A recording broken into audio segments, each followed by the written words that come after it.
What's up guys, this is Tony here with Salt Strong, and I wanted to quickly show the best types or my favorite types of rigs when fishing cut bait in deep water with current. So I have two different rigs set up here, and I'm going to use one based on how I'm fishing my cut bait. So first up is a fish finder rig. This is where I have my egg sinker on my main line, as you can see there. And then I have my main line attached to my leader with a swivel, because when you're fishing with cut bait and current, you're going to have some spinning action going on there.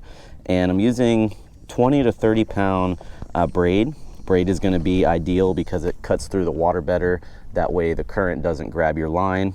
And then I'm using 20 to 30 pound leader, again depending on the size of the fish that I'm going after, and about 3 to 4 feet of that leader to a 5 or 6/0 circle hook. The hook size will vary depending on the size of the bait you're using, and in this case I'm using cut mullet. And when you rig up your cut mullet, what you want to do is make sure that you go through the narrow end of that bait. So you want that bait streamlined in the current. That way when the water's hitting your bait, it's not hitting the flat blunt side of that bait and causing it to spin excessively. Now for this type of rig, I like to use this if, let's say, I'm not making a long cast, but I want to let my bait drift with the current, because that sinker will sit down on the bottom, and then as the current drags your bait, it's going to pull line through the sinker. Your sinker is basically pegging that bait to the bottom, but your line is able to basically free line along the bottom as long as you keep the bail open, so your bait can cover distance. So let's say, for an example,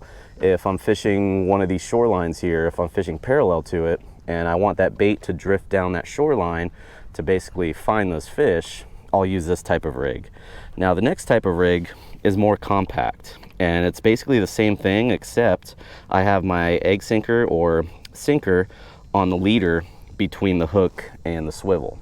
So the swivel and the hook keep that sinker sort of compact, and this is better if you're casting. You know, you want to make a nice long cast. That way when you cast, your egg sinker or your sinker goes down to your bait and it's all compact. That way it doesn't tangle up on the cast as you cast it out. And this is also more ideal if you are basically fishing a piece of structure. Let's say I'm fishing this point right here and I want my bait to stay on the bottom close to that point. This will be more compact and it'll keep your bait in place as opposed to drifting out far if you leave the bail open. Now the spot I'm fishing here for a reason, because certain times of the year, based on, you know, number one, the time of year, time of day, and also the wind direction, I have picked this spot, and it's basically a 90-10 zone. And what we mean by that is that 90% of the fish are going to be 10% of the water. So you want to be able to know where those 10% zones are. That way you can get out there and start catching more fish. And we actually have an ebook out there on these 3 scientific basically ideas that come into play when it comes to fishing. That way you can get out there and catch more fish. So if you're interested in that, just click the link down below. You'll get access to that free ebook with some great information to help you start catching more fish. If you have any questions or comments, please feel free to drop them down below.